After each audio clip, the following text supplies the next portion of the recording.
Hola, muy buenas tardes. Aquí estamos en Film en Cineforum. Esto es como un déjà vu, no sé qué ha pasado. Bueno, estamos en Film en Cineforum y hoy vamos a hablar de una película que es un superclásico que quizá no es muy conocido, pero es un clasicazo, vamos, de los de toda la vida. Película en blanco y negro. Vamos a hablar de El milagro de Anna Sullivan, The Miracle Worker, de Arthur Penn y protagonizada por Anne Bancroft y Patty Duke, la niña que está estupendísima en la película. Eh, ¿Por qué elegí esta película? Porque es una película de esas que vi de pequeño. Yo creo que nos ha pasado a muchos, que es una película que vimos de pequeño, de jóvenes, y nos ha dejado como muy tocados, ¿no? A mí me impactó muchísimo.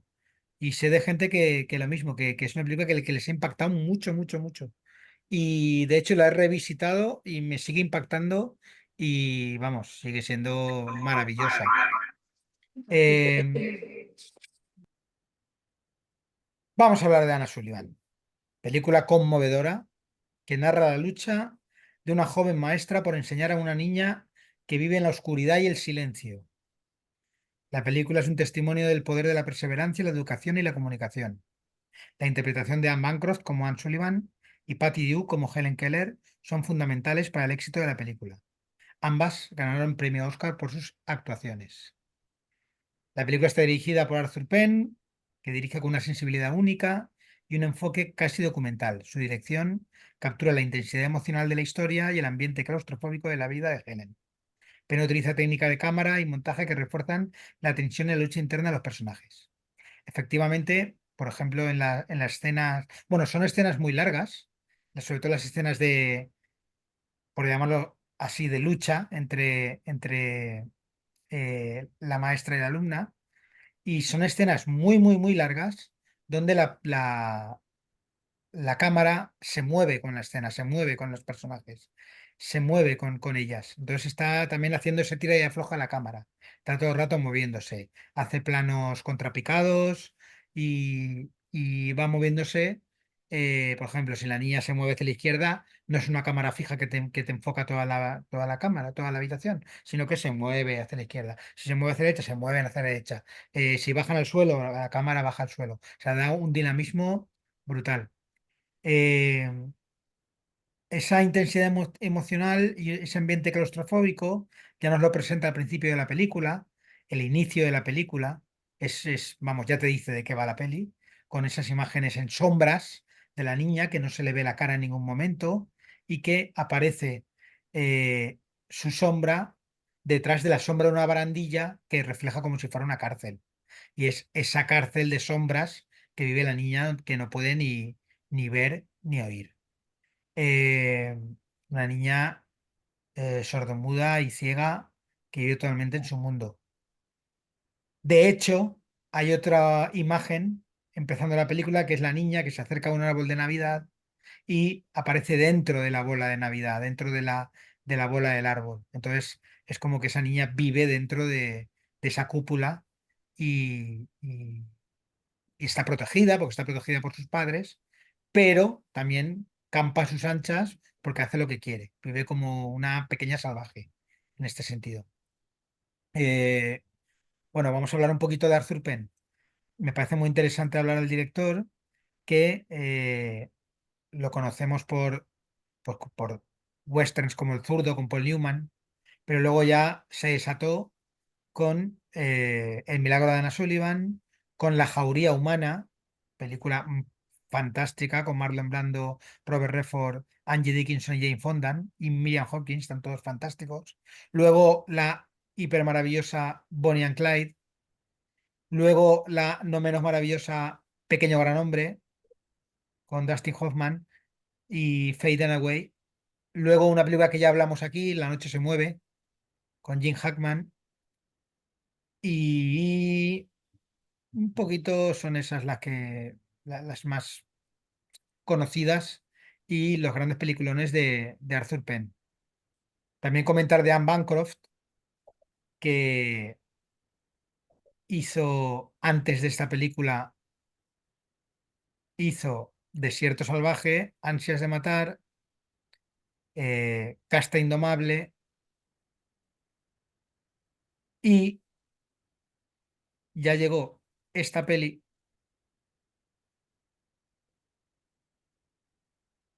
El milagro de de Anna Sullivan, y luego ya llegó Siete mujeres con John Ford, El graduado, llegó las películas con Mel Brooks, que es su pareja de toda la vida, Sillas de Contracalientes, por ejemplo, La última locura.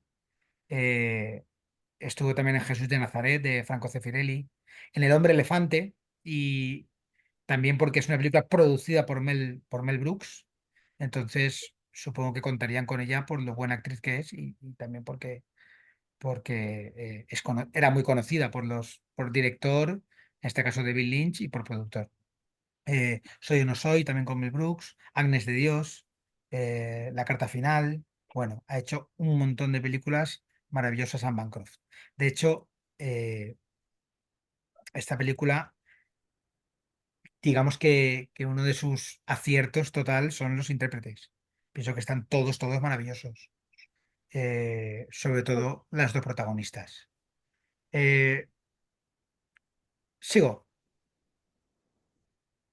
La cinematografía, o sea, la fotografía en blanco y negro, en esta época ya podían rodar en color, pero decidieron en blanco y negro, es de un cubano, Ernesto Caporrós, un currante de la industria de Hollywood y que, bueno, hizo ahí ese uso de luces y sombras, esa cámara difuminada para hablar de los recuerdos de Anna Sullivan y, bueno, la cinematografía, vamos, muy interesante.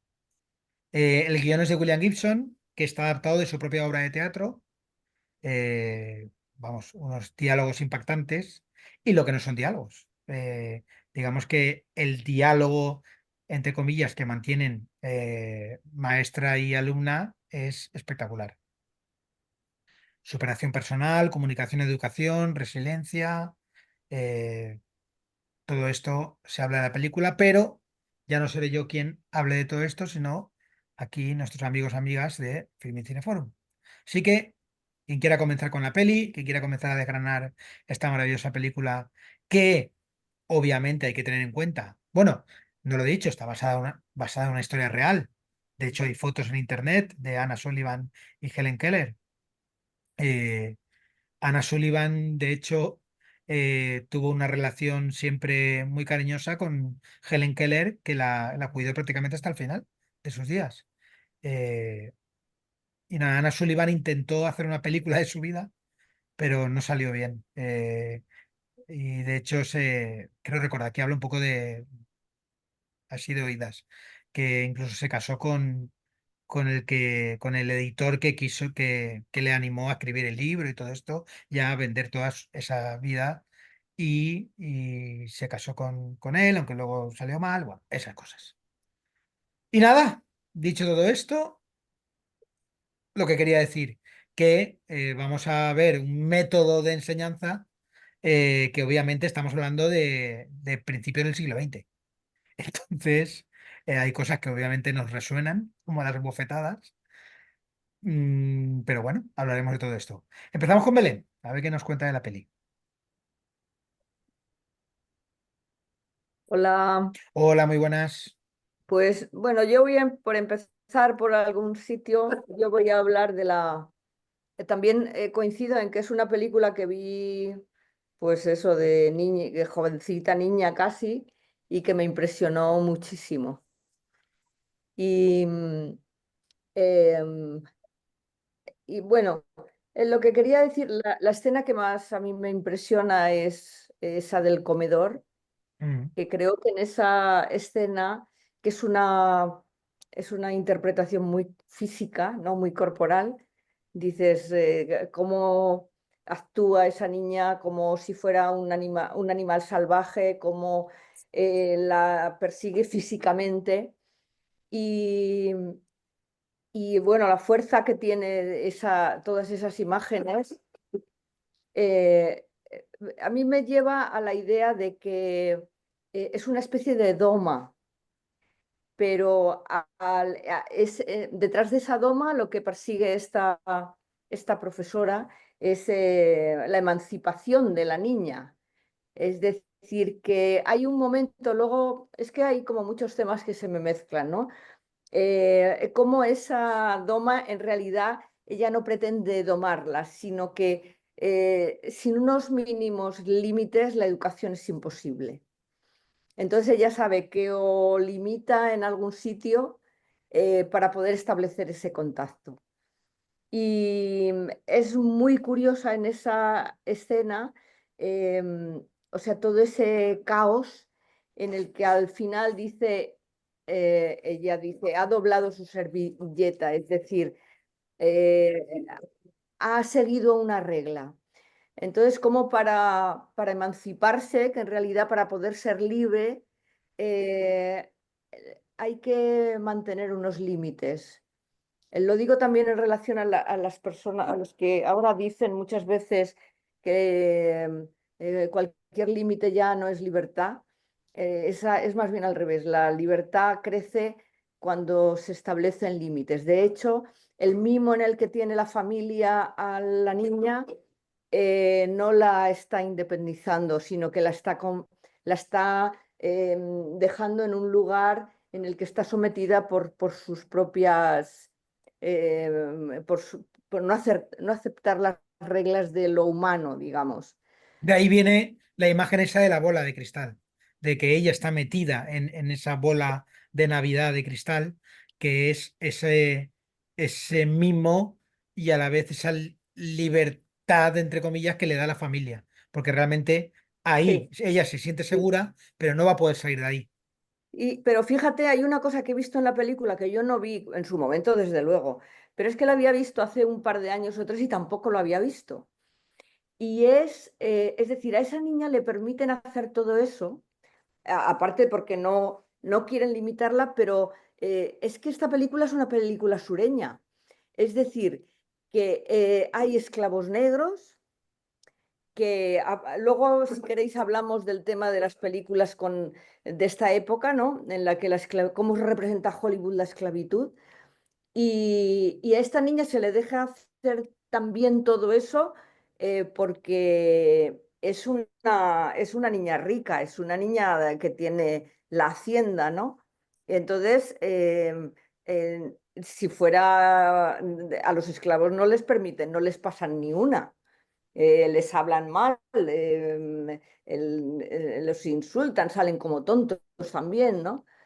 Y, y bueno, y no sé qué iba a decir. Quiero decir que es una película que también ese trasfondo influye en que a la niña no le pongan esos límites. Es una niña privilegiada, como clase social. Y, y luego esa metáfora también de las llaves, que la niña le quita las llaves, la encierra, esa cosa de la educación, ¿no? Es decir, esa niña es una niña que en realidad está encerrada.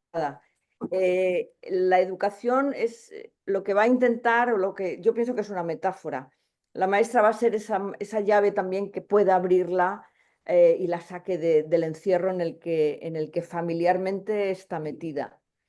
Aunque es un encierro de privilegios, ahí no va a salir. De hecho, cuando ella empieza a tener algún éxito, el padre dice, no, no, ya está bien así, ahora ya no molesta. Y ella dice, no, no, si yo no quiero que sea educada, yo quiero que descubra, yo quiero que sepa, que aprenda, que llegue al conocimiento, a la liberación que supone el conocimiento, no solo a la disciplina.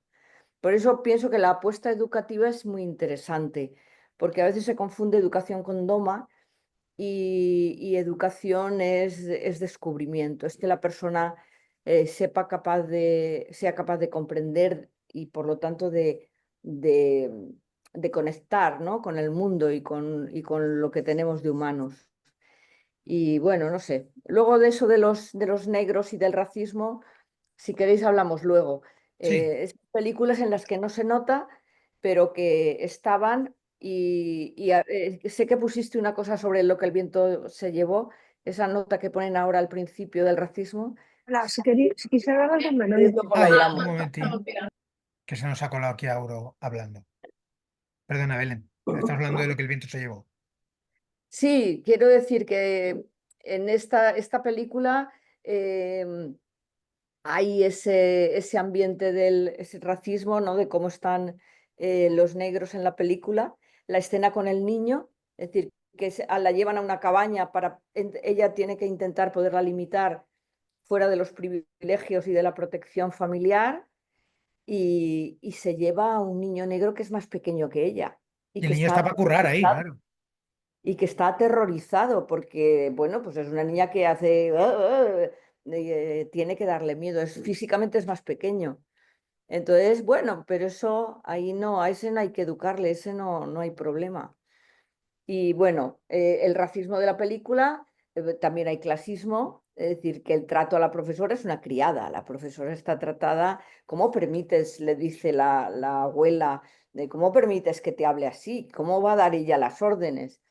Y por supuesto el machismo, es decir, la familia está muy jerarquizada y la madre representa una visión, o sea, una posición en la maternidad entre trágico y romántica. Es decir, la primera escena, ella, su respuesta que nota que el niña no está bien es un grito, ¿no? Es un dramatismo.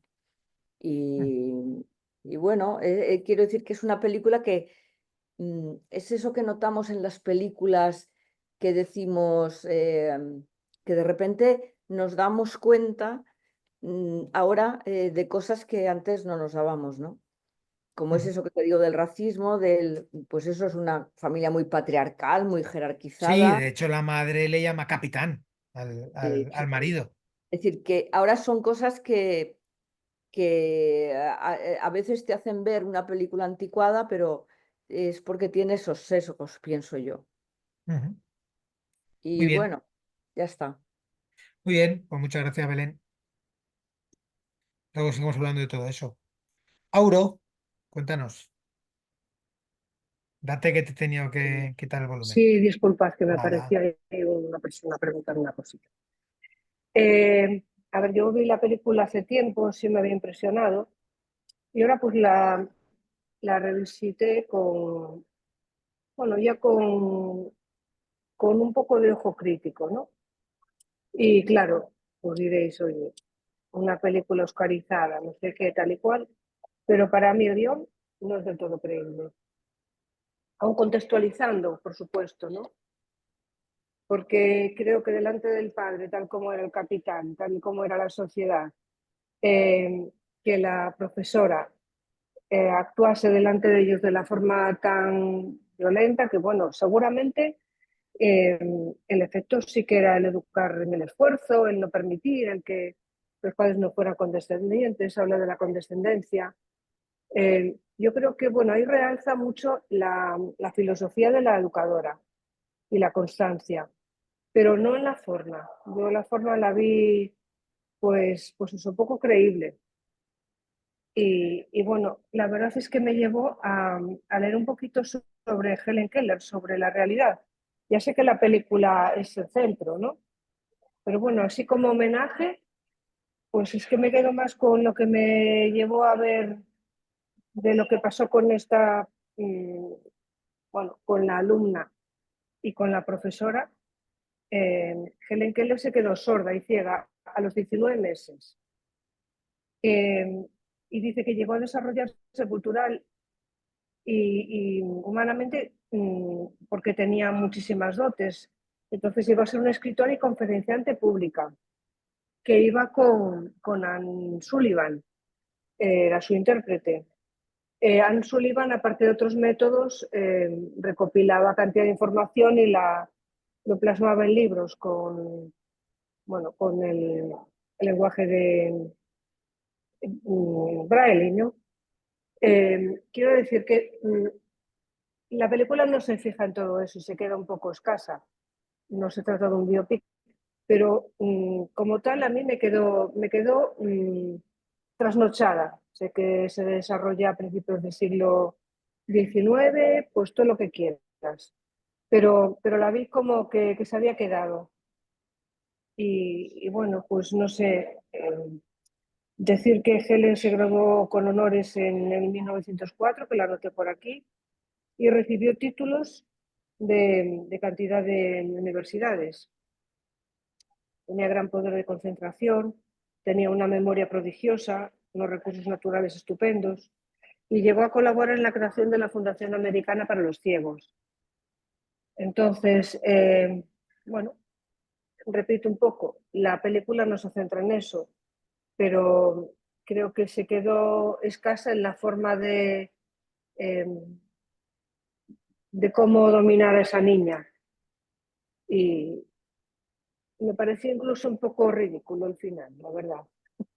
O sea que discrepo del, de lo que casi todo el mundo entiende. A ver, Esta es mi... la película, que está basada en una obra de teatro. Ya, Entonces, claro, al estar basada en una obra de teatro, tendría que contar una historia que ocupe más o menos en un lugar, ¿no? No, no puede sí, contar, estoy de que acuerdo, lo también tengo en cuenta. podría contar muchas cosas, pero a lo mejor ya se Pero alargaría podría más. El, insinuar tem- un poco, ¿no? el tema Porque está como que habla de la vida de una persona y de otra persona, las dos con una fuerza, porque no pero yo no estoy de olvidemos que acuerdo que hable, la yo no maestra creo era que hable una de sus ciega. vidas, ¿eh? Pero yo no creo que hable de sus vidas. Bueno, no habla de sus vidas precisamente, pero por eso se me quedó escasa, porque Ujú, la vida de la profesora, una chica que tuvieron que operar y que venía de un colegio, ella misma describe cómo convivían con niños muertos, con ancianos, con mujeres de vivir no sé qué, pues vaya mérito, ¿no? El ser capaz bueno, de abstraerse y ser capaz de constituir un método. ujú. Bueno, yo no la veo creíble, sea A un ver, teatro o no lo sea. la película es Basada. fantasiosa porque obviamente que todo eso pase, que todo eso que no lo sé, ¿eh? Pero que todos esos avances pasen en 2 semanas, no sé si es, pero obviamente las películas son ficción. O sea, no podemos, o Ya, sea, vengo a decir siempre lo que digo siempre en estos casos. Tú entras dentro en una película, te cuenta que hay un superhombre que vuela y tú entras, si quieres, si no, no entras y dices, no, no veo esta película porque no me interesa, pero entras en el juego de que vamos a creernos esto y vamos a tirar para adelante. Yo qué sé, hay yo qué sé, un asesino, por ejemplo, la serie Dexter, de un asesino que solo asesina a gente que él piensa que es malo y todo esto, pero que además trabaja para la policía, pues vale, venga, entro, aunque me parezca súper rebuscado, pero entro porque es una ficción, es una película y entro. Entonces, pienso que en de esta película, acuerdo. perdona, Auro, pienso que en esta película simplemente se pretende, mejor dicho, en esta obra de teatro, simplemente se pretende coger un hecho, ya no esos personajes, sino un hecho que fue esa relación en esos días entre una maestra y una alumna. Es igual que, por ejemplo, cuando aquello de yo qué sé, los 15 días de la Guerra Fría, hay una película sobre los 15 días de la Guerra Fría que estuvieron a punto de saltar por los aires. Pues no te habla de toda la guerra, te habla de los 15 días de la Guerra Fría. Entonces, esta película te habla simplemente de esos, en este caso son 15 días también de esa relación. ¿Que es fantasiosa? ¿Que eso no ocurrió en 2 semanas? Pues estamos casi seguros que no. Y todo lo que cuentas realmente es así. Pero claro, lo que tú nos cuentas ya sería otra película diferente, que sería la historia Ya, de Anna sí, Sullivan, o sería una sí. precuela, o una secuela, o ¿sabes lo que quiero decir? Bueno, yo lo que pretendo decir es que me llevó a leer un poquito Sí, sí, sí. sobre ella y que fue lo que más me interesó. Me interesó más que la película, vale. Es lo que quiero decir yo. Sé que la película es esto, este mes y pico o lo que represente, pero incluso en ese tiempo la relación no la veía. A ver, la niña pobrecilla era una fiera y los padres pues no sabían cómo, necesitaban que los orientaran. Eso nunca existió. Escuelas de padres, esto empieza ahora. Pero bueno, aún ya digo, contextualizando, repito, mm, yo no fui capaz de entrar. Estaba diciendo a ver cuándo acaba esto. Vale. Yo, está perfecto. Yo recomiendo, y es una cosa que me aplico yo mismo, que cuando veáis una película basada en hecho real, que si queréis luego investigar porque os interesa el hecho real, Mm. pero que sepáis que siempre va a ser muy diferente Sí, y siempre va a ser decepcionante porque cambian las cosas para que las emociones lleguen en la película. O sea, obviamente la realidad, por mucho que sea un hecho muy, muy fantástico, siempre va a ser más aburrida. Entonces, eh, por ejemplo, yo vi una película, creo que era de Modigliani, y luego estuve leyendo sobre Modigliani y digo, joder, me han cambiado todo. O si no, vamos a ir a algo más, mucho más actual. La película del 47, ¿vale? La del autobús, que luego lees y resulta que no fue así como lo cuenta la película. Resulta que fue una cosa mucho más política, más que un movimiento vecinal, fue una cosa donde estaba metido el PSUC, que es el Partido Socialista, pero que eran comunistas, y ahí en la película ni se nombra al PSUC. Entonces, pero claro, pero para la película, el 47 queda mucho más épico y queda mucho más cinematográfico, que es, a fin de cuentas, lo que... Pero la película no pretende contar historias, pero no pretende contarte la historia real. Pretende contarte una Estoy de historia acuerdo. para que tú lo pases bien o mal o tal. Entonces, en el 47 queda mucho mejor que sea una persona sola, un Don Quijote, que vaya a luchar contra los molinos. Y es mucho más épico. Y para una cinematografía queda mejor. Para esta película pienso que queda mucho mejor que esta mujer le plante cara al capitán Keller, que obviamente en la vida normal, seguro que el capitán Keller le pegaría de bofetadas y diría, oye, nena, tú haces lo que yo te digo, porque eso sería así en el siglo XX, a principios, pero queda mucho más cinematográfico, y queda más épico y queda más bonito ese final. Pienso yo, ¿eh? Por eso yo intento meterme en ese mundo cinematográfico. Yo no, evidentemente yo no me metí y por Ya, claro, eso claro. lo vi exagerado, ¿no? No, no. Que lo es, que lo Esas, es. Que lo es exagerada. Ya lo creo. y efectivamente las escenas tan largas. Y bueno, tiene que ser así seguramente para emocionar, para revolver, para todo esto, ¿no? Sí, Pero bueno, la escena que comentaba antes Belén del comedor es excesivamente larga, pero eso hace que nos metamos de lleno en la desesperación mm, de por dónde meto mano yo aquí a esto, o sea, a este problema. Y que sea larga, Arthur Penn no la hace larga porque, hostia, qué bien queda, que se están pegando, no, no, no, no, vamos ahí, llega un momento que agobia, llega un momento que dices, para ya, o sea, ya está para bien. contagiar realmente, es Claro, que para meter ese agobio sí, te estás sí, metiendo, claro, Belén dice, o Belén Bebetono dicen, transmite el esfuerzo titánico. Sí, totalmente. Que incluso hay hasta momentos cómicos, cuando la cara que pone Anne Bancroft cuando le coge las patas de la silla y la tira al suelo. Esos son casi momentos de Charlie Chaplin, pero eh, lo mete ahí. O sea que yo entiendo bastante la película, la entiendo. Luego puede gustar o no gustar, obviamente. Pero entiendo por qué no lo he calculado, pero yo creo que serán 8 minutos tranquilamente, que es para una escena larguísima, de pelea. Que igual son más, ¿eh? No sé, no lo he calculado.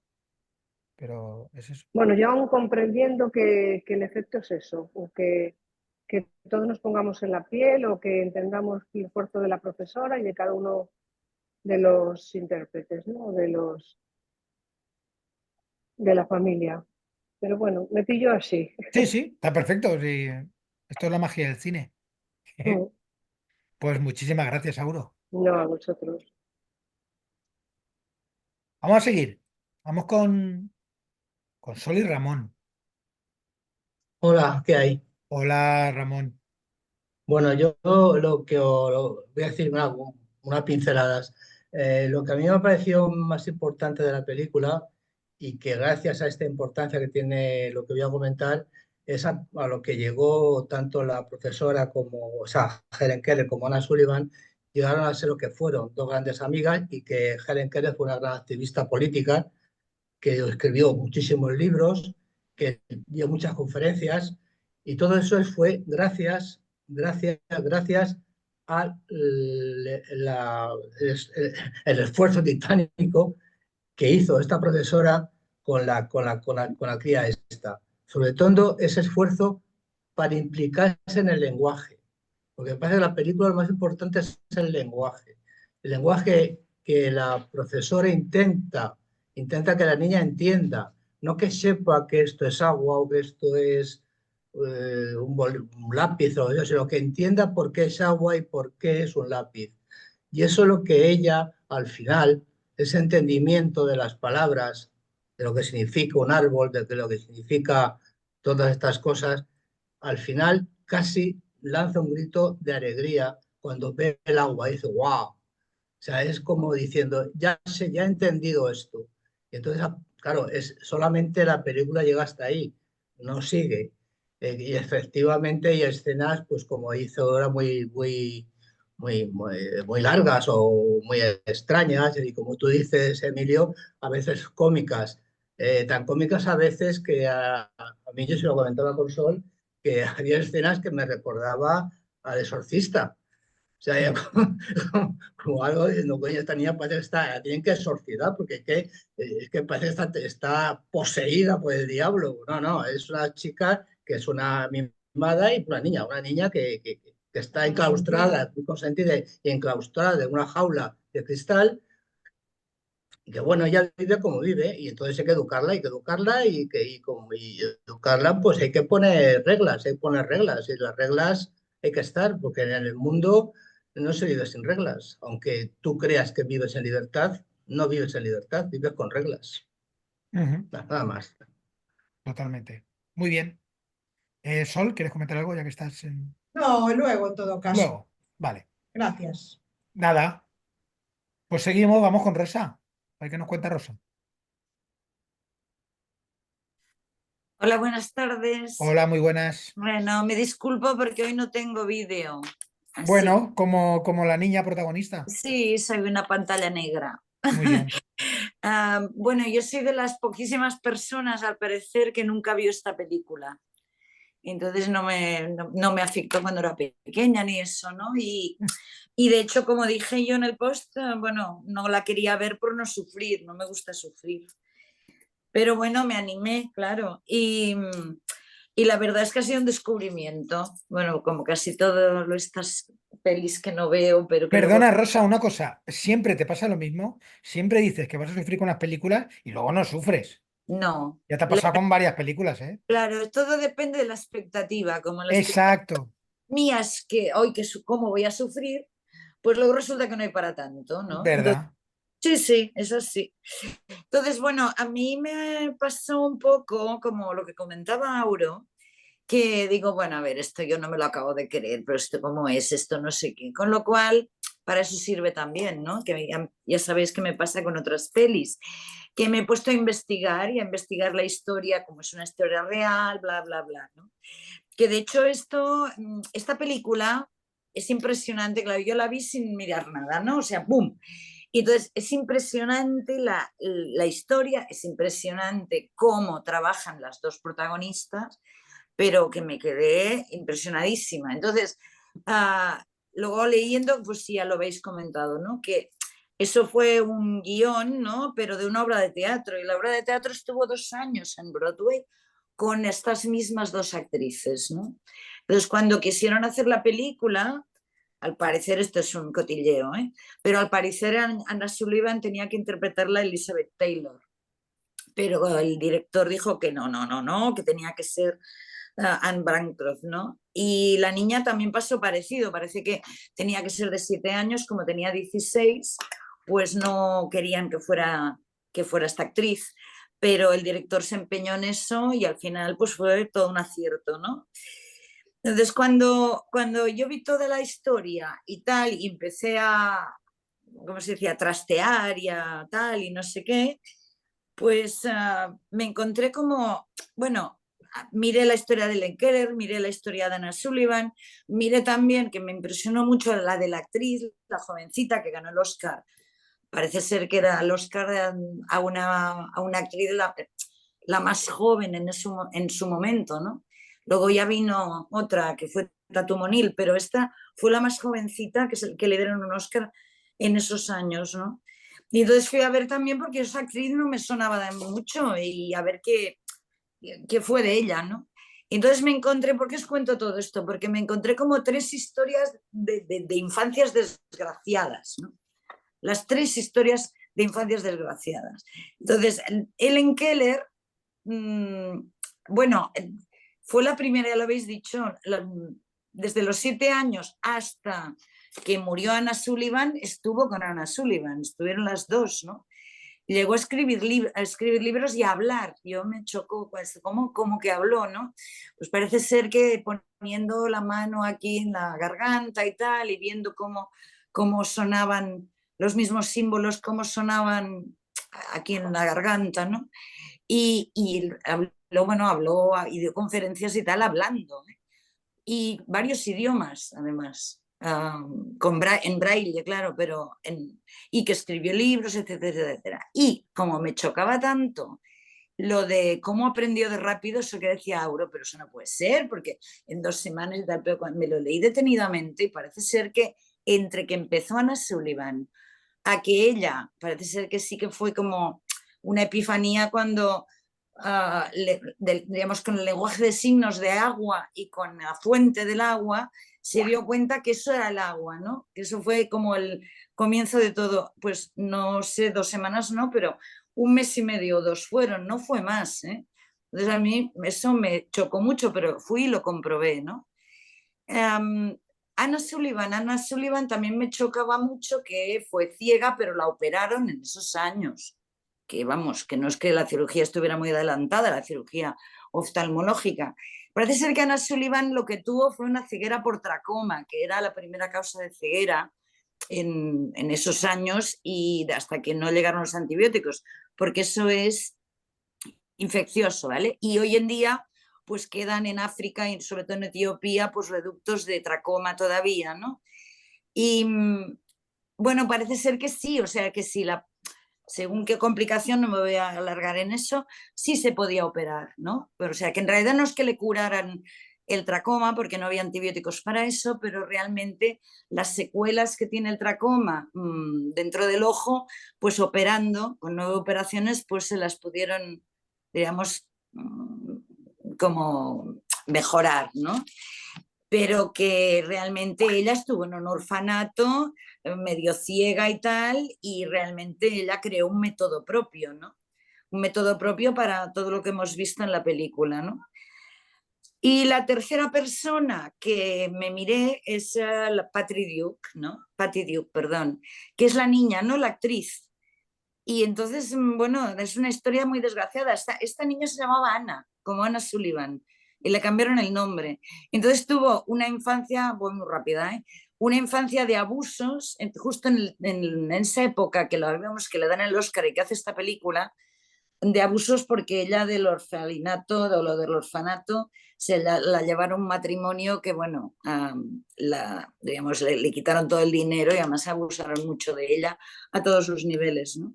Y al parecer, bueno, hizo libros y tal, es una persona que tiene un trastorno bipolar, pero que hizo otras películas, fue cantante y no sé qué, pero que ella hizo un libro que se llamaba Me llamo Ana, reivindicando que realmente ella no se llamaba Patty Duke, ¿vale?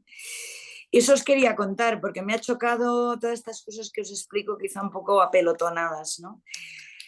En cuanto a la película, pues es que es una historia memorable de superación, ¿no? La escena esta que decís física del comedor es tan física, a mí me impresionó muchísimo, ¿no?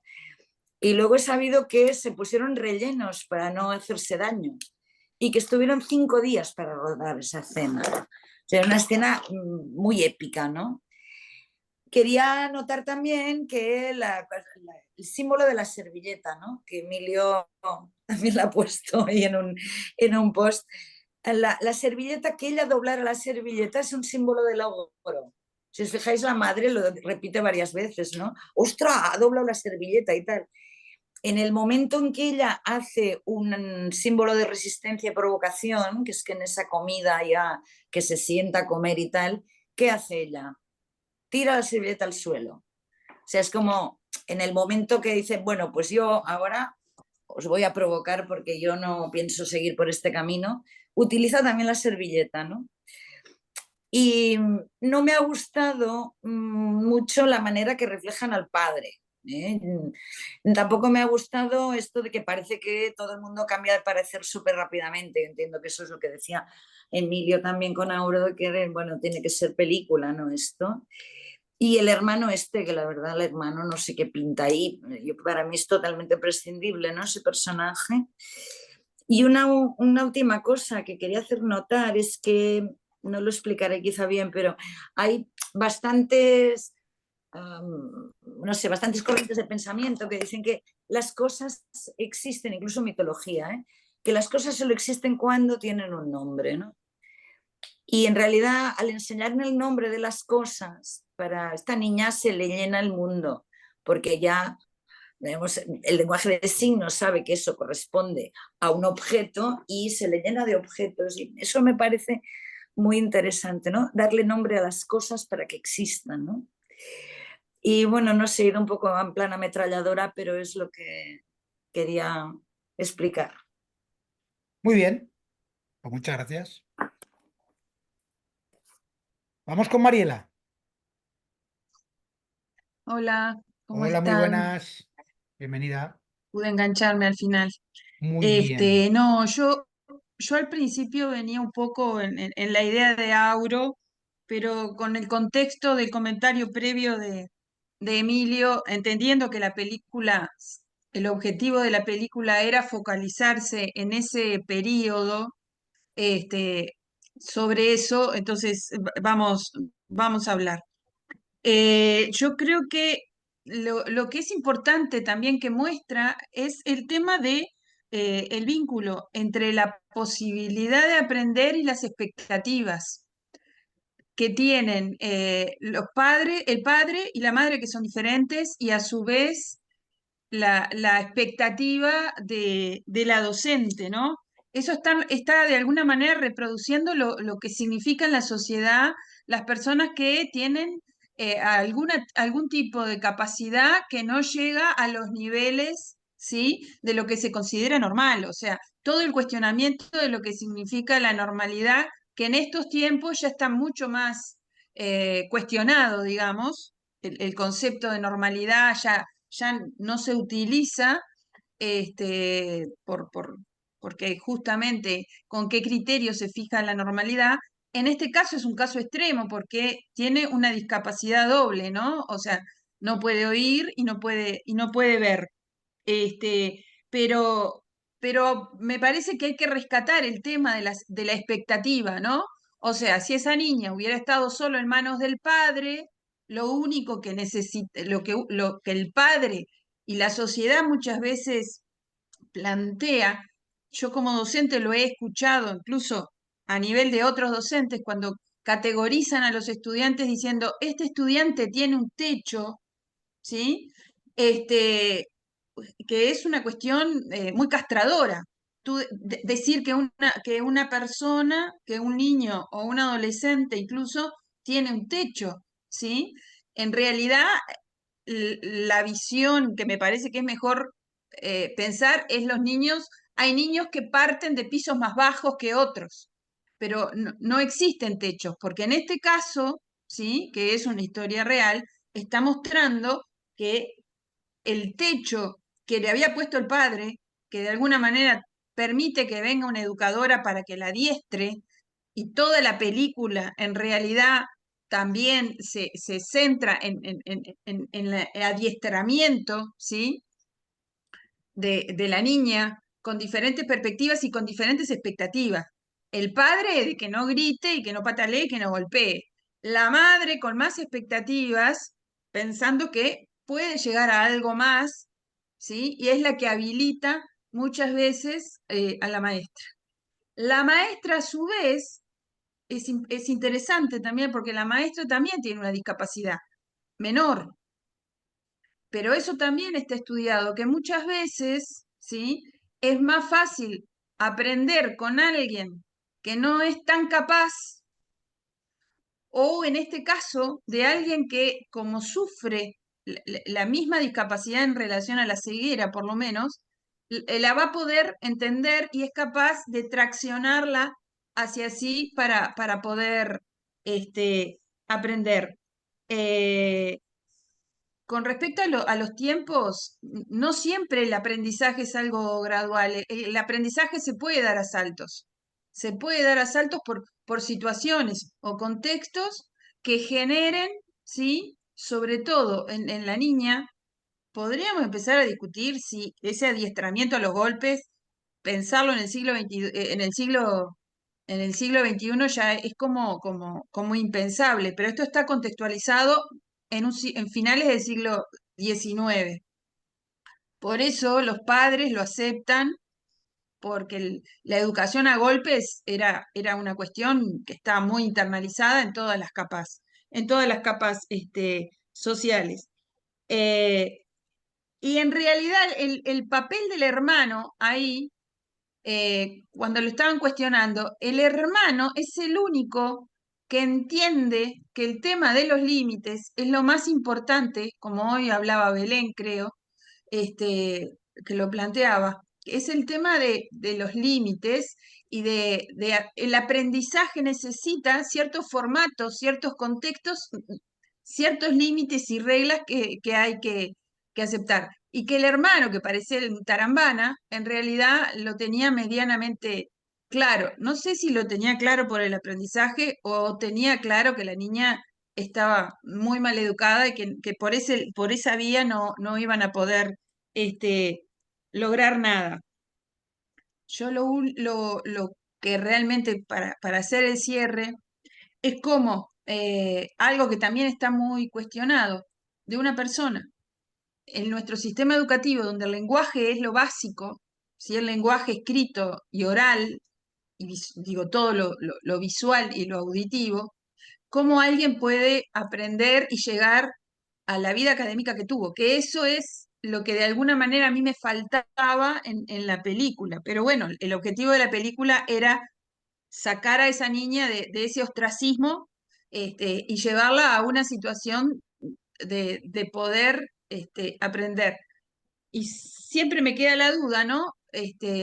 Digo, y está realmente, digo, es una cuestión que se discute, qué tipo de pensamiento abstracto se puede llegar cuando tú no tenés justamente esa herramienta tan potente que es, como es el lenguaje escrito el lenguaje escrito y oral, ¿sí? Pero ella aparentemente llega como ya lo plantearon en algún momento. Ella llega a ser una académica importante, una militante de derechos humanos también importantes por el voto de la mujer, feminista, etcétera. Quiere decir que fue capaz de llegar a ese pensamiento abstracto que es el que permite el aprendizaje más fuerte, la reflexión. Nada más. Hay una película actual de hace unos 5 años, más, mira, de hace casi 10 años, que es la de La Llegada, que es la de Denis Villeneuve, que es de los extraterrestres, que los capturan, son como una especie de pulpos, y están ahí, y bueno, va mucho sobre el aprendizaje, sobre el lenguaje y sobre todo esto. Entonces, si no la habéis visto, la podéis ver porque es una película un tanto así como de acción y tal, pero también es Denis Villeneuve, tiene ese punto de eso, de hablar de todo esto. La película está en Movistar y en HBO Max, por si tenéis la posibilidad, pues me parece muy interesante sobre el tema del lenguaje para complementar incluso esta película. Porque el caso es algo parecido, una científica que intenta comunicarse con unos extraterrestres que ni siquiera tienen forma humana, sino que simplemente son unos pulpos y no sabe cómo eh, poder comunicarse con ellos, porque no tienen ni manos, o sea que, y es interesante por ahí. Gracias, Mariela. Vamos con Belén, a ver qué nos cuenta. Sí. eh, a propósito de lo que ha dicho Mariela sobre los límites que a veces se imponen sobre lo que una persona puede ser capaz de aprender, en la película la que reconoce que los límites están más allá de las expectativas de los padres, dice en un momento la profesora, dice, esa cabecita se está muriendo por saber y tengo que aprovechar ese afán de saber. Es decir, que la profesora también ha sufrido, también ha tenido ese afán de saber porque ella cuando está en el lugar que la tienen, ella pide ir a una escuela de sordomudos o de no, de ciegos, para que la enseñen. Es decir, que ella ha vivido ese afán de saber en ella misma y de alguna manera lo quiere transmitir.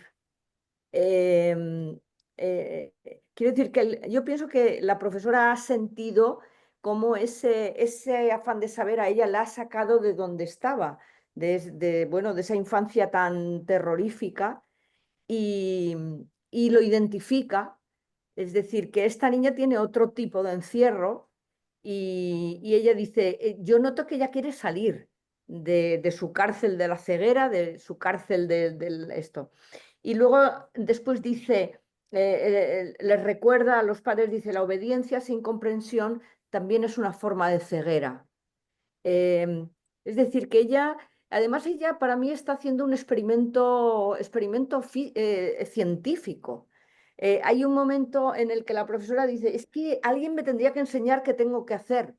Entonces, lo que ella está haciendo son experimentos, ¿no? Se la lleva a una cabaña, es decir, que sí que es verdad que en las cuestiones de tipo físico, pues hoy en día sería un poco impensable, pero es que está haciendo un experimento científico que se pueda demostrar físicamente, o sea, está manipulando, es como si estuviera haciendo una cosa física, ¿no?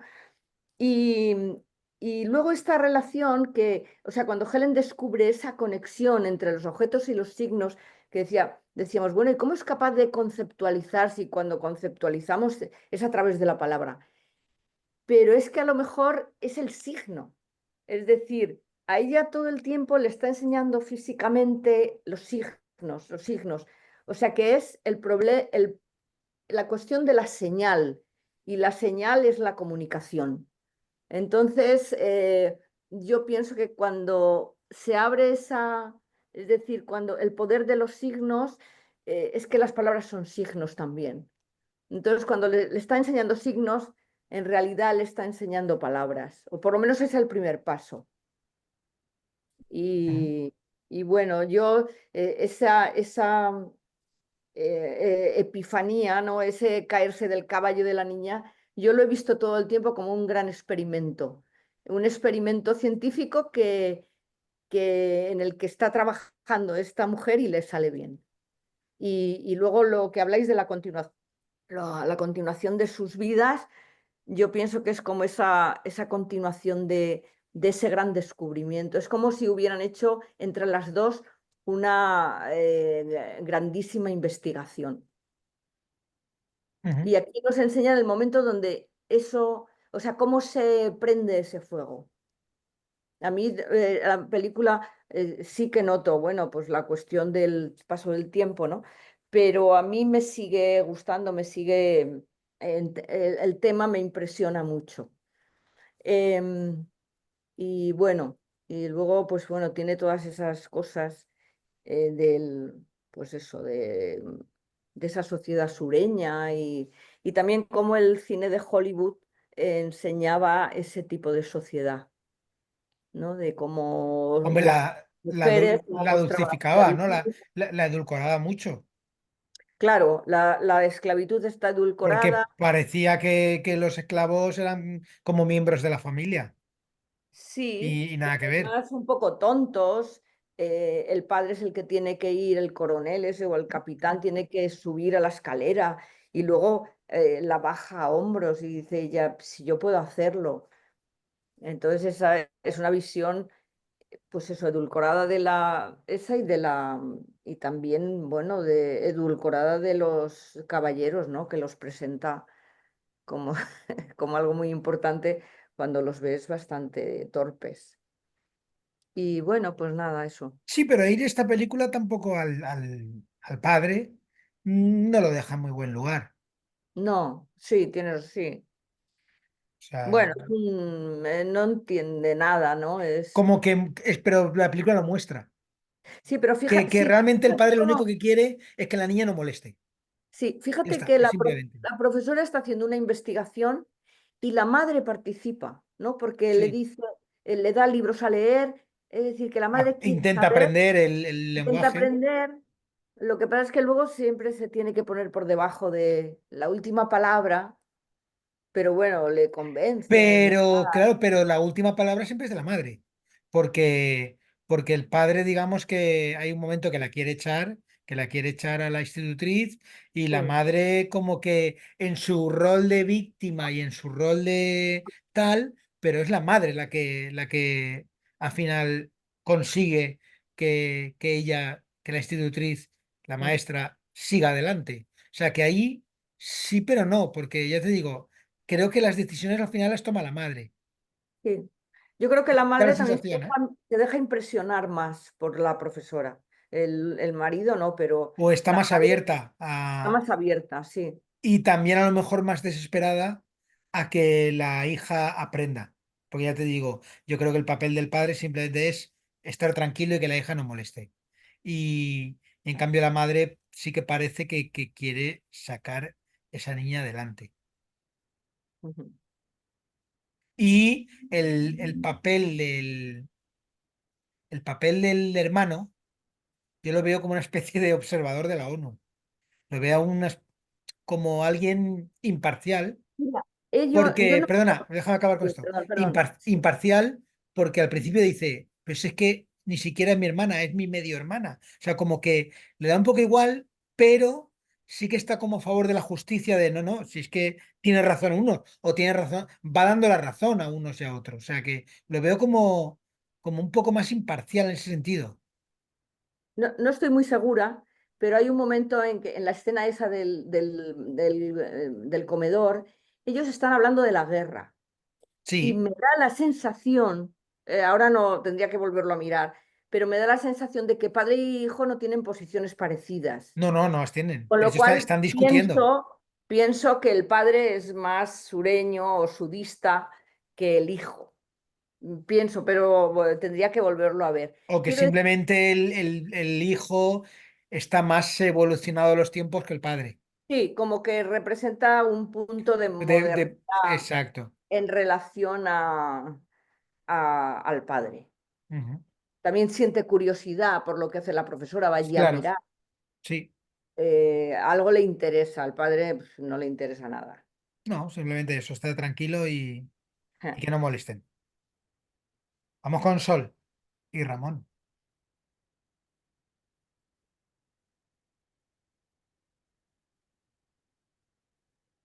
Ah, Ya, ya, hola. Sol. No, es que estaba con las manos bueno, yo siguiendo un poco la tesis de Belén, es que claro que es experimental. Esto es, hay que pensar que la escuela donde va Anne, donde fue Anne Sullivan a tratarse de la ceguera y todo, fue un aprendizaje, una escuela de Estados Unidos que se fundó en el año 1830 o así, que se llamaba Escuela Perkins y solamente había habido un caso previo de otra persona, otra niña sordomuda, no sordociega, porque en realidad no son mudas, son sordociegas. Y bueno, un poco, ya se ha dicho tantas cosas que estoy la mayoría de acuerdo, que, que mientras Anne Sullivan va tratando a Helen, ella misma va aprendiendo cosas, si la veis, está escribiendo constantemente cosas como que está elaborando unos procesos que ella le están más o menos funcionando. Y una de las cosas que dice es que solía decir ella que eran los niños requieren orientación y comprensión, mucho más que instrucción. Es decir, ella lo que trata es de comprender la situación que está Helen, porque ella de alguna manera, viendo las imágenes y las escenas estas oníricas, ella también ha sufrido unas situaciones de desesperación, de encierro, de no poderse comunicar, de que su hermano ha muerto de una manera, digamos, extraña o ella siente algo que ha pasado que ella no ha podido evitar, ¿no? Y un poco me parece que sí que, claro, que es experimental todo esto y que es como un inicio terapia que después se ha podido hacer de otra manera, ¿no? Modificando cosas, pero bueno, que ha sido una terapia válida para estos casos. Y ya está. Muy bien, muchas gracias. Oye, ¿puedo decir una cosa? No, entonces ahora que Vale. sí, va, que sí, que sí. No, yo quería nada, o sea, una chorrada, como siempre. No, sobre todo lo que habíais hablado de que el capitán, que lo que intenta es que la niña no moleste, tampoco hay que irse a finales del siglo XIX. En el siglo XXI hay padres que también les pasó lo mismo. Que no molesten los niños, que yo no quiero saber nada, les doy el móvil y que ahí se las apañen.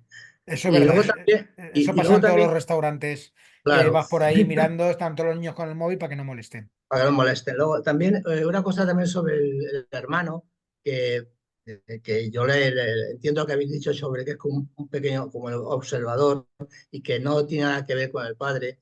Sobre todo me llamó la atención la oración que dijo Sí. en la mesa cuando van a cenar. Es Ujú. una oración incomprensible. Sí, sí. Tú te coges, sí, coges los trozos de la Biblia, los unes y ahí va. Y entonces, es más, cuando van a cenar, dice, no sabemos lo que ha dicho, y dice, no importa, está en la Biblia. Ah, ¿existe en la Biblia? Vale. Entonces, Es bueno, un pues refrito. ahí está. Entonces, por eso digo que el chaval este, el hermano, pues es un, digo, mira, déjame en paz, a mí yo quiero comer, yo lo lanzo esto y se acabó la historia. Ujú. Más Muy bien. avanzado Es más mentalmente, ¿eh? avanzado, claro. Es el único que apoya a Anne Sullivan y Sí. es el único que al final se revela contra todos. Al principio parece que tiene una actitud un poco irónica de burla, diciendo, a ver, este procedimiento, esto no te va a funcionar, no te va a salir bien, si ella es imposible, pero después va dándose cuenta que ahí hay algo más. Y bueno, Ujú. pues eso es. Muy bien. Auro, cuéntanos. Bueno, deciros que la que sí vi creíble, la mamá. La madre tiene una actitud absolutamente complaciente con el padre, pero entiende o quiere entender a la hija y finalmente pues impone su criterio, mantiene, es la más conciliadora, ¿no? Entonces me parece una actitud maternal así, bueno, de característica de muchas madres.